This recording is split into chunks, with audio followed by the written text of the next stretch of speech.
focus on not only actors themselves and what they do, but what they do outside of acting and what they do in terms of what is sometimes required of actors while making it. There was a joke when I was living in LA that when you meet an actor and they say, you say, what do you do? They say, I'm an actor. You say, oh, well, what restaurant do you work at? And it's indicative of the fact that it's sometimes difficult to just be an actor.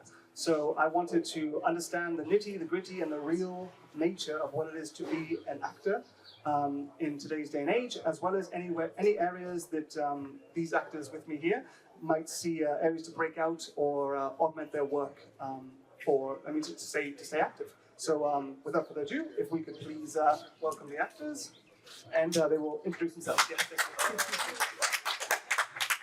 you can introduce yourself. Okay, I start. So my name is Takia. I'm from Germany, a German actress and stuntwoman actually. And that is how I came here. So I'm really excited for this talk and for these beautiful people to have a great talk together. Let's go.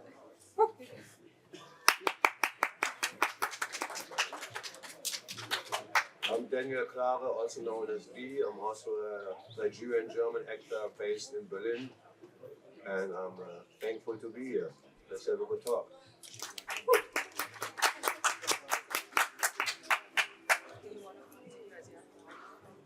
Sorry.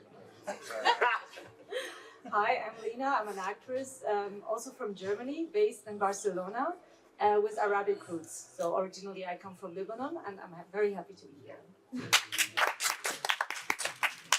Hi, my name is Frederic. I'm a French actor. I live in Paris. I'm originally Chinese Cambodia, and I'm very happy to be here with you.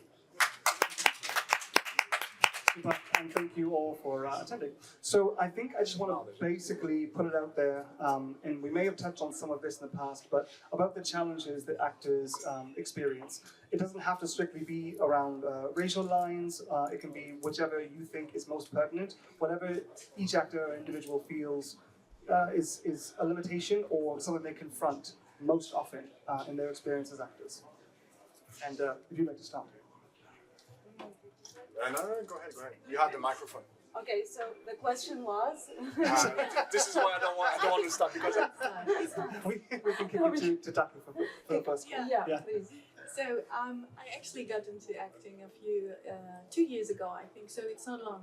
And I came through acting through my boxing experience. I was a professional boxer in Germany, and I love fight sports. I'm born for that. And because of that, I came to do stunt work, and I did some stunt workshops and some stunt work in films.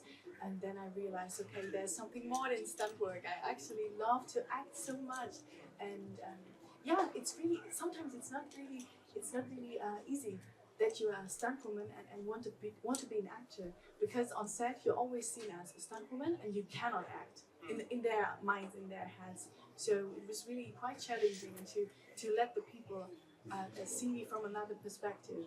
Yeah, so, and it's still quite not heavy, but I make it slowly but surely. Of course, well done. My question then would be, in terms of the first time, what was the first experience to be like, you know what, I want to act in this one? Or was it an olive branch shown to you to be like, we need an actor, let's see where your marvel is? Yeah, it actually was by accident. Sure. By accident. Yeah, I was on set. I was visiting my stunt crew or my stunt friends, and it was actually with a director and producer who's here, Omar. He's great, but I don't know where he is now. Yeah, and I was in his set, and I talked with him about acting, and then I want to be an actress, and he told me like, okay, then let's do it. Yeah. And he was so open-minded. I never met somebody who's like him. So I'm really thankful that he gave me the chance to show, you can act too. That's wonderful. Yeah, it's Absolutely. wonderful, and we need people like that. Love and think big. Absolutely. That's what we need, actually. Yeah. Absolutely. So I can only add up to this. Like I said, I'm German, Nigerian, born and raised in Germany, moved to the Netherlands for my son, stayed there 20 years to raise him. And during COVID, one of my best friends, who was also like a very established Jamaican German actor, his name is Tyron Ricketts, he finally pitched this thing called Sam a Saxon, and it got produced on Disney Plus. And with the post-production, he was in Amsterdam doing some negotiations. I was like, you know, we have a beautiful house, me and my ex-wife, guest bedroom, stay with us. And in this conversation, I was still 100% security guard, Amsterdam Red Light District. So I'm used to fight like she does, but I had to do it on the streets / club stores to make sure people like you are safe. So I've been to a lot of crazy shit, like I've been in a shooting, I've been stabbed, thank God I'm still alive. And while we had this conversation, all of a sudden he looks at me and he's like, I see something for you over there. Like, there's a play for you. I didn't know it's about security, and they invited me for the audition. And now comes the thing, because I was playing a security guy in this production, they only said, oh yeah, but that's just you. That's just you. You playing you. Exactly. They actually wrote me in under my own name. I changed the shit. I was like, I'm not gonna be Daniel in Daniel Sam Saxon. So I made it into Ronnie. True story, nobody knows about it. And it was really a struggle to show people that I'm more than just a security guy that is acting a security guy. So therefore, I said it in the earlier panel, I had to change the narrative because all I saw was like the Snoop Dogg lookalike with the cornrows and the tattoos. That's Amsterdam, right, like this, oh, gangster, gangster. I was like, F that shit, excuse my language. And therefore, I'm very grateful that I have 4 other productions, and I didn't have to play the bad guy. Like my previous production, I said earlier in the panel, I'm playing an Afro-German successful architect. My little daughter has the main role, and I have a happy Afro-German family. I live in a mansion, so it's not the crack dealer, refugee, bad guy, no, positive. But it's been a 3-year progress. I've been doing this shit only for 3 years. So, Well done. Absolutely. Now I know the question, I'm glad. So yeah, actually, you're welcome. yeah, thank you. Yeah, so me, I had a different approach to become an actress. I started with journalism, actually. I went to journalism school and I studied 6 years. And I started working as a journalist. And then, yeah, it was kind of, I wanted to fight for justice in the world and, you know, to tell my stories as an Arabic person and stuff. And then I realized, okay, I can't go far with it, especially in Germany. I mean, every country has its own narratives. So, yeah, I thought, why not become an actress and tell my stories through acting and producing? And then I went to acting school. And I studied for 3 years, and I became an actress. And I'm glad that as where does the music come from? Yeah, from the back there. I was realizing that. It's Tom Jones. Can you please play some Marvin Gaye or something? Some good shit? I mean, please work with us over here. What's going on? Okay. Well, so I started with acting and producing, and now I'm glad to tell my own stories as an actress. And I'm glad that I'm having the opportunity to go more into the Arabic market now, and that's amazing. That's what I wanted, and yeah, that's my roots. Fantastic. Yeah. Absolutely. And I just want to say before the last person speaks, I find it so interesting that there is really no one route towards acting. You know, we have the from whatever it was in security to classically trained in 3 years, and that's the beauty of it. It's the variety to combat sports, you know, and then it's just so varied the ways that you can get in. And I'm interested in obviously it's Frederic's entry, but then I'd like to also move into how you sustain as an actor now. I started to be an actor because I was 26 years old and I was very, very shy. At this period, I was a flight attendant working for Air France on the plane, and the thing is, it was too difficult for me to talk in front of people, and with this job, I have a lot of time, so I often go to the cinema. And I said to myself at this period, why not? I can try to go to theater and try to start like this. And after 2 years, I was the producer doing stand-up comedy. Give me the opportunity to do stand-ups, so I'm supposed to be funny. And I say that it's 70 years ago. So after that, I found an agent, and then quickly I did some casting and some movies, and after that I wrote a movie. It's called Made in China. It's about my origin, and and now I create my production in 2000. It's called Chau Production. And now I produce 2 movies. It's an action movie for Netflix.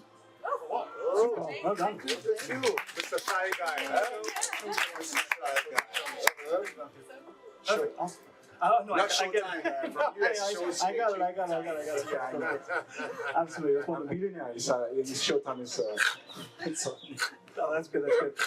Yeah, so I think that, as I'm saying, like this is very much an aspect of what it is to be an actor. But I've always found that it's seldom only what you do. So I'm interested in sort of a real conversation around some of the ways that you sort of have to, if it is the case, make ends meet, or ways that you're able to sort of parlay your skills in acting, or even further those skills in alternative means. If anyone has anything to speak on that. I think. Yeah, if I understand the question right, I said it earlier in the previous panel, like I've never been to any acting school whatsoever. And it pisses a lot of people off because they paid a fortune to become an actor and they're still not sitting in Cannes where I'm now for the 2nd year in a row. I think I can play most of the stuff that people offer me because I've seen it all. Like, I've seen it all. I've been adopted as a young child. I went by myself into a foster house when I was 13 years old. I've been in trouble by myself. I've been punished by the government. So I can play the good guy and I can play the bad guy. You mean you go to jail? I've been there. That's not even business. That's not even business. Google me. Google me. Try find me. But yeah, long story short, I think really my benefit is that my acting school is a school of hard knocks. I've seen it all, from an empty fridge, not being able to pay my rent, literally running away from the cops to not being in jail, to now sitting here in Cannes looking at these beautiful people and enjoying this French Riviera. So, mi vida loca. Absolutely, well done. And in terms of, I guess, opportunities that you see in the industry, can either of you guys sort of identify any emerging areas where you feel as though there's opportunity for actors to really get their voices out there, whether it be streaming services or self-promotion through things like TikTok and so on, and algorithmic ways of boosting yourself? Anyone can speak to that? Fredi. Well, I'm in the German market mainly, but what I'm observing is that the market is opening, and that's amazing. So European countries are starting to merge, are starting to do co-productions. Sorry, and that's amazing. Because before we had the German market and it was just the German market, and now For Germans? Yeah, for Germans and for a special audience. And now with Netflix, with other streaming platforms, everything is opening, and also for actors. German actors know filmmakers. They're also opening for European castings as well, and this is new since 1 or 2 years. Everyone can apply, so it's going more the American way, that also unknown actors and actresses can apply, and that's amazing. And I think there will be a lot of chances to emerge and to build a huge European market, which can compete with the US market. And we see it happening now. There are so many good productions. I don't know, Exterritorial, for example. I watched it last week. It was so amazing. Yeah. It's so important too. It's so Yeah. important that we keep the German or the Europe market high. Yeah. Because Yeah. you know what's going on in the US. Exactly. So we have to do that. Yeah. And it's so beautiful to see that Yeah. development. Yeah. That we have the opportunity as actors to go further. Yeah. And Yeah. to do that, that's Yeah. great. I'm Yeah. so in love with people who have this open mind. Yeah. And I always want to, put people there. Yeah, Some people absolutely. are so yeah, not Narrow. open for that. Yeah, Not that's open for it because they are like kind of living in their boundaries. Yeah. We have to open that up, and it's great that this is actually happening. Yeah, it is. And also like with diverse casts, like everything is opening. We have diverse characters now from different countries with different languages, with different accents, and that's so amazing. And 10 years ago, I wouldn't have thought that the German market would be like that. And I love it. We still have to work. Yeah, So we're still the work working is on not it. done. Yeah. We have to work. Yeah, but Like we said in the photo panel, like you said, there was. Sorry. I'm here. Please, go on. No, it's just what you say is true. It's more open now, the market for the cinema, because when I started 7 years ago, I was because I'm my particularity, because I'm Asian, and in the beginning they gave me the opportunity to play only character with the cliche of Asian. I was so stupid, and now I can see the difference, because more and more you can see more diversity in the project, in feature films, and I think it's a good thing, because that's enough to see in the movie that Asian is a cliche of Asian, Arabic is a cliche of Arabic, blah blah blah. You know, so now it's more open, and we have to continue in this way. Absolutely.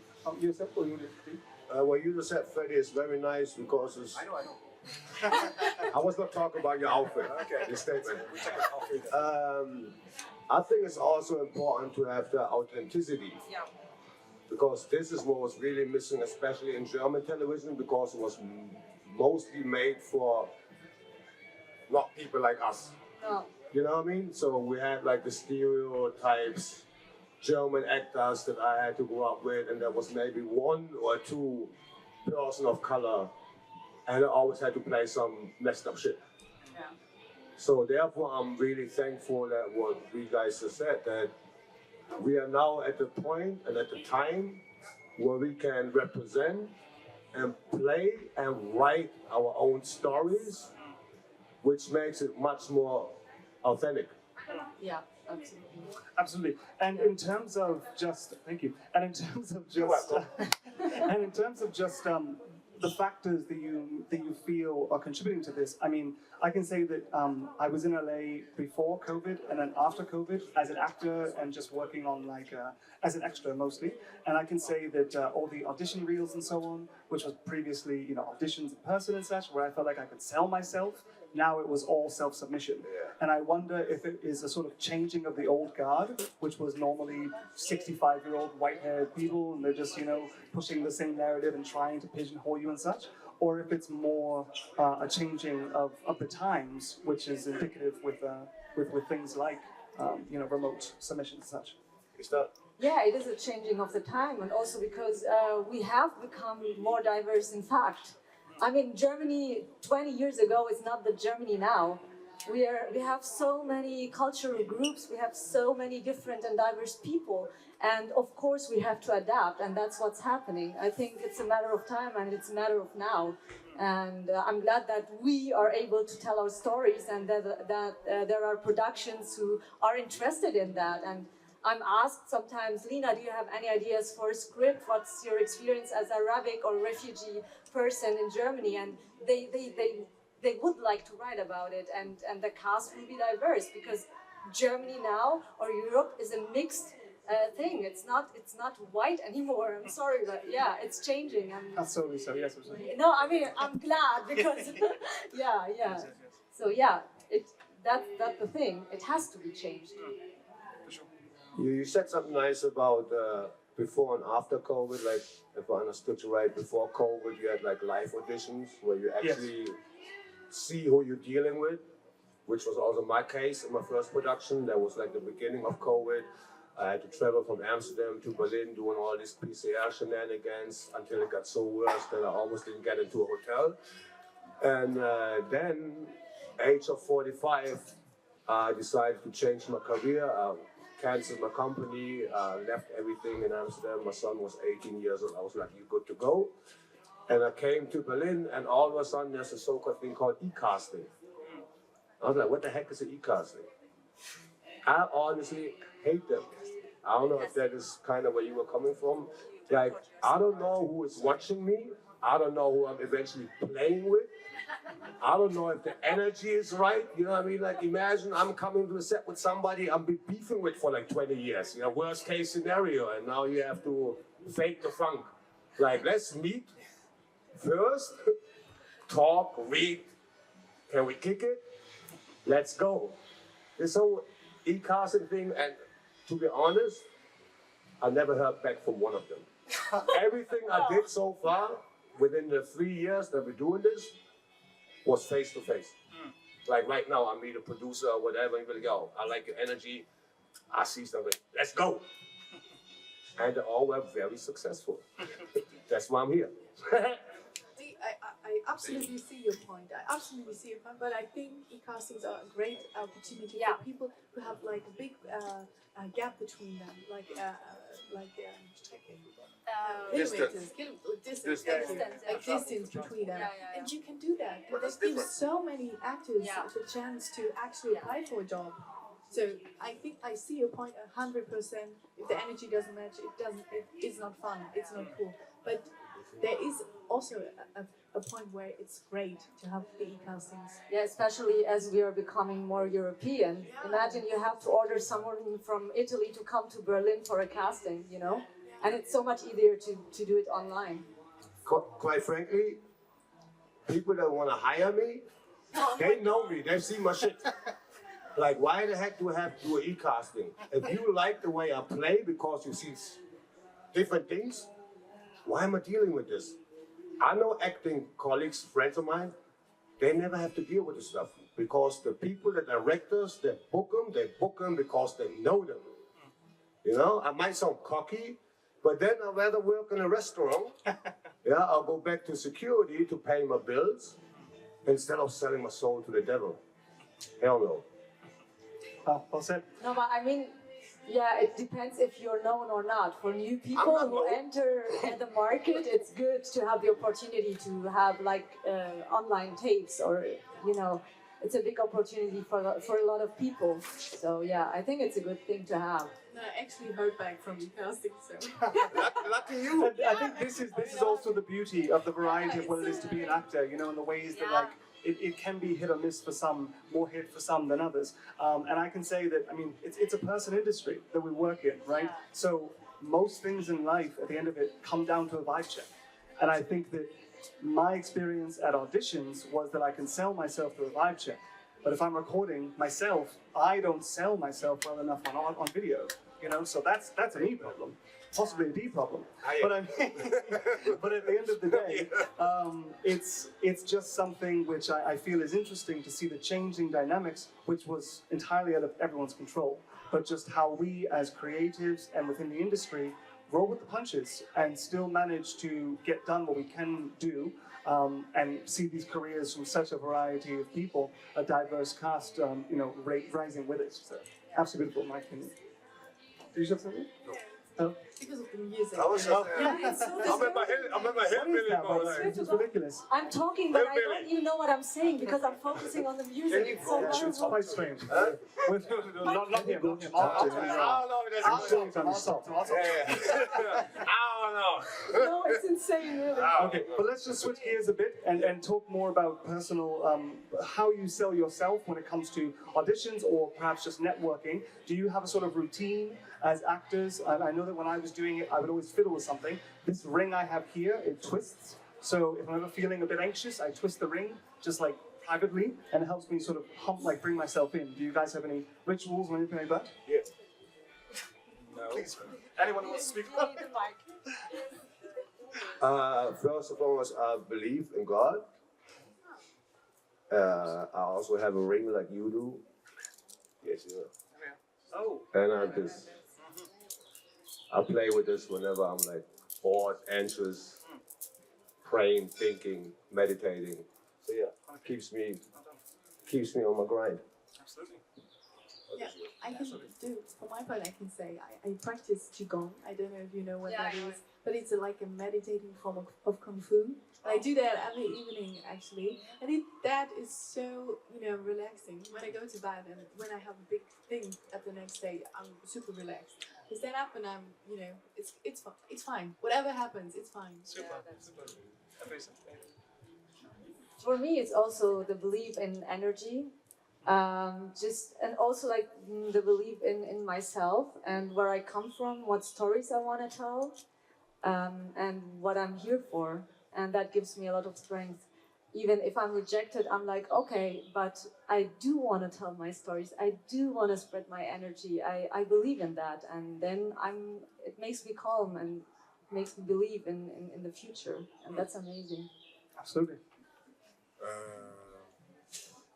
Of course, I have to manage my stress on the set. The things I do is just to focus on the character, on the profile of my character, and to compose with this, and maybe to put this energy of stress on the set and use it for when it's rolling.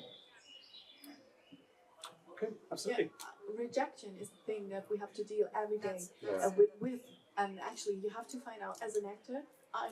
That's my personal opportunity. You have to find out if you're ready, or if you, as a person, if it's your thing. You can, if you are able to get rejected, but because you have to know you get rejected often, very often, and sometimes you get rejected 100 times to do one job only, and you have to come through with that. And if you're not, then you're not the person for acting. That's not your thing, because you will break. Yeah. So you have to be, very clear in mind. Yeah. I think it helps to know like what you're fighting for. If you're trying to make your face, make your voice seen, then obviously if you know that this passion is coming through acting, then that's your purpose and you want to get it done. I was telling you and a couple of other folks from Germany the story of when I was acting for a bit in LA, and I did not do well. I bombed very publicly. There was a massive set. I thought it was a student project, so I was expecting some kind of scrappy, fun thing. In the end, it was like $2 million budget, and there was like 16 grips and the 450 lights, and I was like, this is not what I signed up for. I read the lines in the Uber here, so it just caught me off guard, and I was a deer in the headlights, and I did so poorly that in the end, I literally was asked not to return, which broke my heart. And I wasn't strong enough, as you said, because I realized acting was never my passion. I wanted to be a filmmaker. I was acting, I was an extra because I was close enough to people to do a vibe check, to be able to know who I'm wanting to make films with. And that was my journey, to know that I'm not an actor, I'm just someone who likes working with actors. I'm someone who likes facilitating the creation of films. So sometimes it is also important as an actor to find a niche, or even sometimes to step out slightly to areas where there's still great strength in what you're doing. Yeah. In particular, also for your martial arts background. So if you wouldn't mind actually talking about that, your sort of niche there in terms of being a stunt woman. Of course. So as a stunt woman, you're always like really leveled up. I think the people around you, guys, are sometimes really okay. He's a stuntman, that's great. But if you're a stunt woman, they're always looking, all looking at you. So you have to do a good job, and so you're under pressure. But I think I can deal with the pressure quite well. So I do that. I do my job. Yeah, it's quite cool. Absolutely. Yeah. I'm looking forward to seeing those videos, by the way, because you mentioned. Yeah, for sure. Some stunt videos. Yeah, of course. Cassandra Butler is a wonderful stunt woman. I'm super excited for the next years, what's happening. Oh, yeah. Because I'm really sure that if somebody see, because I'm actually also a bodybuilder, so you don't see because I wear the wrong clothes. I see your deltoids. I really have a big upper body, so for sure. I think I could go really, How much do you overhead press? Bodybuilding is not about weight. No, of course, yeah. It's something different. It's just to show off like our Wow. Yeah. I'm telling you, be careful though. I'm telling you, watch this one, be careful. Okay. So I think to be an actor is like a professional sport. Yeah. Because it's you have to be good on the set when the director say action, and you have to preparing often for my example, when I'm not on the set with I'm training. It's about training. You know, I often go to the workshop with some director, cast director, and to learn how to be good, how to share also some experience, and to learn to some director and other comedian, other actors, sorry. And I think it's a training because it's like Olympic Games. You're training 4 years to be good at this time, and acting is the same thing. I think. That's true. Yeah, absolutely. I'm forgetting who said it, but there was someone who said something about Daniel does not agree with me. I hear you though. Everyone has his own method. Yeah, for sure. Yeah. I was going to say, I'm paraphrasing someone here, but it was something like, luck is just preparation meets opportunity. Is that the phrase? So I think that also applies to acting, because you can be in the right rooms with the right people, but if you haven't worked on your craft, then you're just another person. You're not their person. And I think that that's why it's also important, like martial arts, BJJ, by the way, over here. BJJ is also so cool. Oh my God, it's We wonderful. have to do a session. We're gonna roll. We're gonna roll. But not It's gonna be today. good. They're gonna work with it. Yeah. Not today. But yeah, I just find that it's all about making sure that you're as prepared as possible. Now, in these final moments, a couple more minutes here, I actually wanted to sort of reach out to the audience to just see if anyone here has any questions or feedback or anything they want to say for this acting panel. Please, Yusuf. So I'd like to know, first of all, very interesting meeting you all with these diversified backgrounds. I would like to know first, what would you recommend process of getting an agent? Or do we have to get an agent? I think we do, but Yes. I'm just asking. And then I had another question that I forgot. We'll come back to you. We'll come back. Yeah, I think it's very helpful to have an agent. I mean, it's not all. He made the other way to become an actor, I guess. It's possible, but yeah, I would recommend. And to get an agent, I think it's. I mean, I did it that way, that I started to deal with myself. Okay, who am I? What can I offer? What's my origin? What are my languages? With whom do I want to work with? And then I started to look for agents who could be interesting for me and who I could be interesting for. So I think it's pretty good to know yourself and what you want to achieve and what you want to act and the stories you want to tell, and then go and look for an agent. And then I'm pretty sure it's going to work out. Because at the beginning I was not... I was just writing randomly to any agents, and then I was like, but what do I want as Lina? And then it worked out. Yeah. Nice.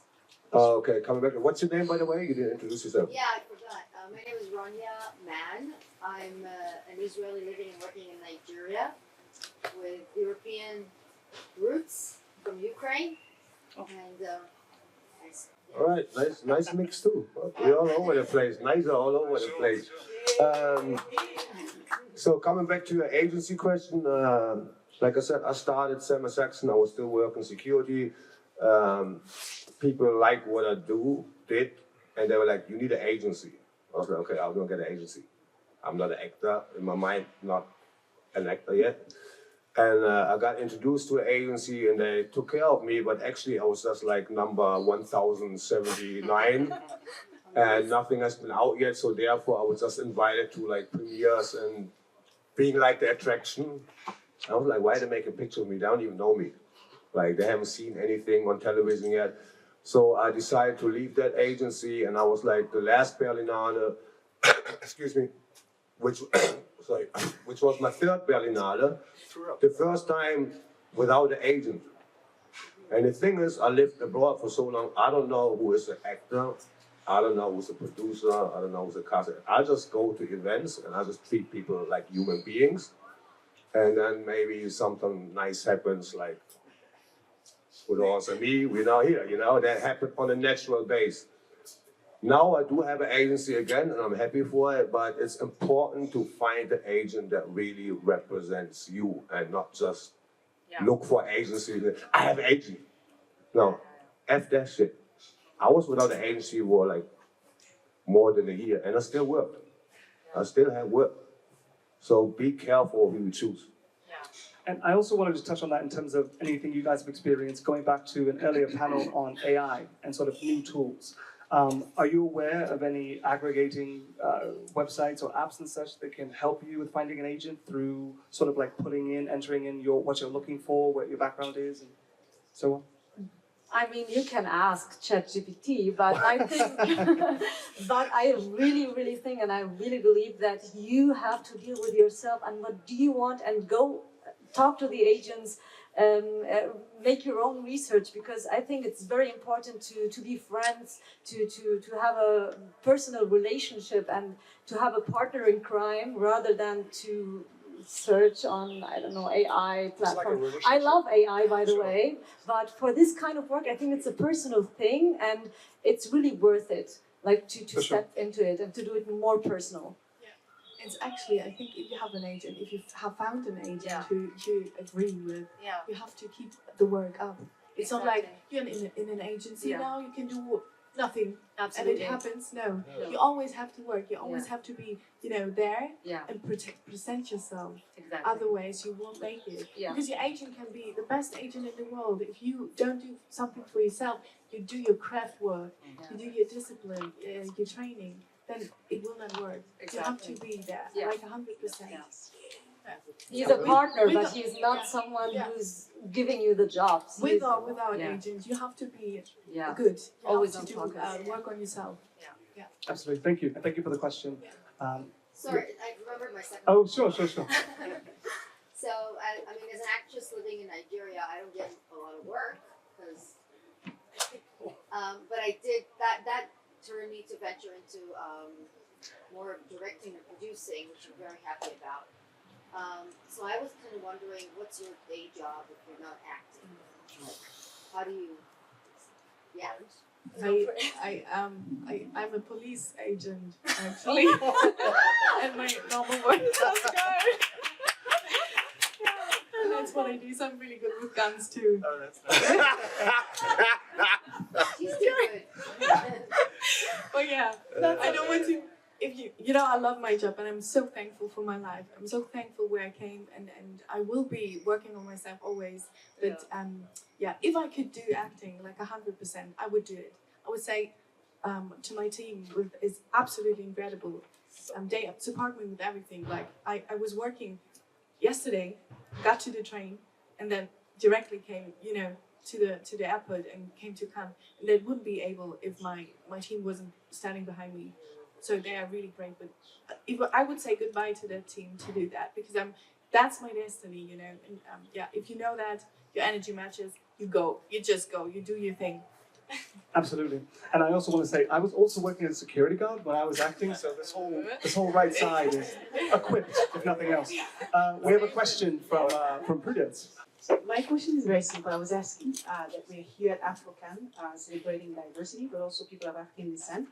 So my question is for you actors, meaning that, for example, we have here in the room many, let's say, film directors and producers from Africa, the continent, but also from the African diaspora. So now, as an actor, what would it take for you to be part of productions that are, for example, Nigerian, because we have a very strong presence from Nigeria here, or South African, or Ivorian, and so on and so forth? Because I know that there is a different way of storytelling in Europe or in America than there is in Africa. So would you be interested in such project? And what would be your expectations? May I start before I forget it? Yes. Because this is a very interesting question. So my father is from Nigeria, from Calabar, and I never met him, unfortunately, because my biological mother didn't do such a great job. I discovered I'm Nigerian 8 years ago, age of 40. Celebrated my 40th birthday with my German mother and realized the other side is gone. I've never been to Nigeria yet. Guys, Story of my life, like for the Germans, I'm too black. For the Nigerians, I'm too white. Yeah, story of my life. I mean, we all know, we don't have to make a joke about it. It's a sad fact. And my uncle is the first Nigerian world champion featherweight boxing. Hogan killed Bessie for all the Nigerians in here. That's my bloodline. Therefore, I know where my uppercut is coming from. And I would love to change the narrative also for our Nigerian brothers that are a bit more dark-skinned than I am. And I'm down for whatever. Book me, hire me. I'm ready, let's go. Niger. Yeah. I'm gonna give you. For my part, it's as you can see, I'm an Asian, so it's quite difficult, I think, to. It depends on the story, but when I travel a lot in Africa, I saw there's a lot of more and more Asian community. Do I'm right? Yeah. Asian community in Africa? Yeah. I see a lot. China, stay yeah. over. And maybe. Stay under the radar. Yeah, but so maybe stories come create with African and Asian living there, and with the I don't know the name in English, but it's quite difficult for me because I'm comment on dit tributaire. It's depend on I'm Asian, so it's quite difficult for me I think for a director or producer or write script writer to write something because it's very new that Asian community are in Africa, and maybe That's not new. not new. No. So it's coming soon. Thousands of years. Thousands of years. Okay, so I'm here. If you want to put an Asian in the production. I'll call you tomorrow. Okay. I'll send you the phone number of my agent. I love it. With pleasure, my God. Well, that's a hard question, and I haven't dealt with it, to be honest, but I'm gonna improvise. I know there is a huge Lebanese community in Nigeria. I'm from Lebanon, and I have a lot of cousins who live there. There's someone agreeing on that. And I think if I would be interested, I would be interested as a Lebanese actress, and because there are stories and interactions and relationships between Lebanese and Nigerian people. Yeah, I speak Arabic because I'm from Lebanon originally, so yeah. So yeah, that would be the point. I think this would be the direction for me to be a Lebanese in Nigeria because there is a community and there is a relationship. That's it, yeah. You also asked what topic we want to, we were interested in. The topic. I'm actually I would find it super cool to do like a full Black people action movie. Like only people with, maybe also Lebanese people. And me too. I want to be in there. All the clients. Equalizer, if I have to mention one of those. I mean, because when I go African, I go African American or Yeah. Afro-Brazilian, because if you say there are no action movie with African. No, there are action movies with African, but I think some of the action or most of the action movies are always, for example, they are led by a white guy. They are the soldiers and they're leading with the white guy. Why not turn that around? Like, It's changing. yeah, yeah, it's changing, but That's let's the do work it. of Yeah. The people that are in the room, the working people here. Yeah. So when we call it, the complex of the white savior, right? Which is something that has been established in here. Please give her a mic. Yeah, please, why not? The complex of the narrative of the white savior that we've seen over the years for sometimes is currently changing, all right? Meaning that I think that people take now ownership in their stories and telling it's a story that reflects their reality, Right. I can say so. And as far as action movies today, you can find, I don't know, you take Equalizer, for example, with Denzel Washington, who is a great actor. He's also an action movie and so on and so forth. You can take, there's so many examples, maybe not on the many of your radar, but there are many movies these days featuring African American or African leads that reclaim, let's say, the narrative and not portraying that constant idea that African or Black needs to be saved by someone from somewhere, right? So I think it's very important also to do a kind of work, which is I don't know if any of you can name, I don't know, 10 African American movies or 10 African movies. So that would be the start, because for example, for me, if I tell you, okay, I watch a lot of Christopher Nolan movie, from Inception to Dark Knight, for instance, but I'm not too sure that if you take any person in the street mentioning, oh, you mentioned 10 movies, black movies, for example. For me, I grew up watching, I don't know, movies like The Best Man, for instance, Michael Lee, or what other movies can I mention? I know all the movies from Spike Lee. Do the Right Thing. So on and so forth. So I think that at the end of the day, for us to change the narrative, there's also a need to understand or to explore other, culture. For example, Asian culture. For me, I love wuxia movie. One of my favorite directors is John Woo. He did Chibi and the Battle of the Red Cliff and so on and so forth. I love them. What about Korean cinema? Korean cinema, the same. So I in think the that prime. one of the biggest challenge here is for the other cultures to be interested in what's happening elsewhere, and not think that because we are all here because we have a story to tell. But are you actually interested in listening to those stories or to seeing those stories? This is where because when you say I want to see movies, black action movie. Everybody here who is African or Afro-American, whatever, to say, okay, what is she talking about? Does it make sense? Yeah, I got this one. So we have 2 more questions, possibly 3, but definitely from Yusuf. I saw your hand there. I can be loud. There we go. Project, brother. Absolutely. Okay. To my brother here, like Frederic. It was no harm here. My brother's wife is Cambodian.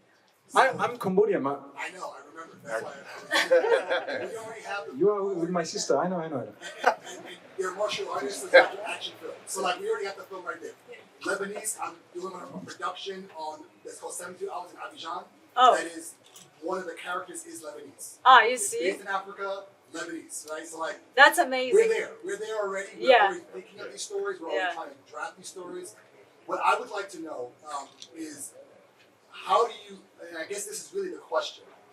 What is the story? What are the stories that you're interested in participating in?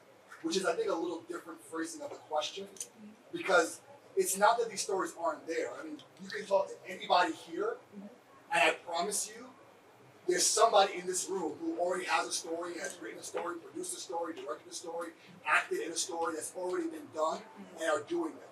But what are the stories that you want to participate in?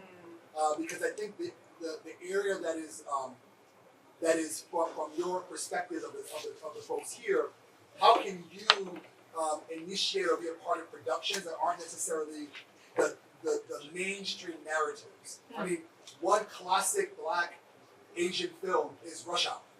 Yeah. There's 1, 2, 3, like beautiful movie, and there's a long history. I mean, we just Sinners was out. It's an amazing movie.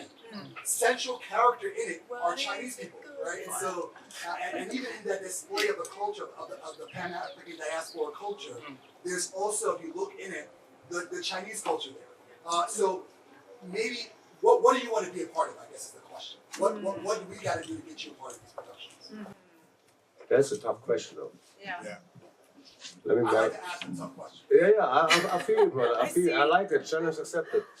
Let me marinate this for a second. What can we bring to the table? I think, for example, what a lot of people have never talked about is that there's also like a very long and strong Afro-German history. I mean, we've been in Germany for quite a long time, and it's never been told. Vice versa, the Germans been in Africa, and that's kind of been told, but then in their own perspective. And I think there's a lot of potential to do Afro-German movies done by Africans and Afro-Germans in Africa, which is, I think, we come back to authenticity and telling our own stories and changing the narrative. And as I said earlier, me personally, I am down for whatever. Like, if anyone is writing something and you need a bad guy, I play the bad guy. I can also play the architect. I play the policeman. I am here and I am ready. Let's go. That's all Employ I'm this saying. Let's man. go. Thanks for the question. I love that. I mean, I can only say in terms of my screenwriting as well as the production things that I've been working on, it's just to always be telling either African stories, stories through African voices, or trying to find a way to weave in historical contexts of some of my favorite and the black people, people of color, and the richness of those stories through non-traditional means and non-traditional methods. As I mentioned with regards to my TV series, so it's all white German kids, but it's using Shona as the language, and that's my way of speaking to the African roots and speaking to the beauty that is the history of Africa. Yeah. And if you guys have anything else to say, okay. I have to think about it. So I have one more question. Two questions. Yeah. Can we have a quick question from the man with the you in the red, sir? Yeah, so my name is Atonaija Owiriwa. So I just want to, give us some perspective. Africans are very well traveled. Nigerians in particular, there's practically no part of the globe you go to, you don't find. So my brother, you will never be too white when it comes to Nigeria, because we are so very used to cousins and relatives that are not so white, not so Caucasian, not so Asian. I bet that is why you have a Nigerian father side, because he traveled to GenB, right? So that's what it is. So in Nigeria we are very, very multi-racial in the way we live and relate, because we live everywhere in the globe. So when we go to those of us that are single, get married there, and then have kids that are mixed, like you. So you will come to Nigeria, you will never be a stranger. Okay? And then my brother talked about, projects that actually, get people like you guys involved. Our movie 77 that will screen in the next 2 days. We actually shot parts of the scene in Lebanon. The entire cast and crew came to Lebanon for 2 weeks, 2 or 3 weeks, just to capture that aspect of the story, because we wanted it to be that authentic. So just like my brother said, I mean, somebody somewhere in Africa is already doing something that you have in mind and want to be part of. So just, make yourself available and then make sure you. Yeah. Absolutely. Thank you. Absolutely. And then finally, a question from the dapper gentleman in front. Dapper Dan. Nice to meet you. Thank you for this talk. My name is Yassine. I'm an actor. Okay. So my question is, we know that cinema is an industry. As an actor, there are some producers here too. What do you think about the fact that in some casting, it's important to add a lot of followers anyway? You have an experience. Oh. So what do you think about this? Because this is an industry, and the production have to maintain the kind of break even point. Dude, I feel you big time. How to do a balance? I honestly just tell you, I have to make it quick. Just keep believing in yourself. I have maybe 5,000 followers. I really don't care. And I've been invited to any kind of big premieres in Berlin, red carpet, paparazzi shenanigans. And nobody gives a damn about me, which is fine, because I have my peace of mind. And then there's little kids, 16 years old, they have nothing to do with this business. They're not even actors, they're influencers. They get invited so that the production gets the reach from these so-called influencers. I think it's wrong, to answer your question. I think they should cast and book us for the talent and authenticity and not for how many followers we have. Because I can buy me some followers just to be fake, but hey, come on. I ain't got time for this. I think it's not the most important the how many followers you have. I think the most important is the intensity of the sincerity of the story you want to walk with. I'm asking this question because in France, in some casting, there is several actors. You can how to say that? If I pass a casting, the casting is good for me, but the competitor. Has more followers. Yeah, Sure. more followers. Sure. He takes the rules. That's But what you don't have the guarantee that you have maybe a billion followers that you're gonna have the success of your It's not the guarantee. So But in France, the guarantee is what the intensity of what you do in your acting.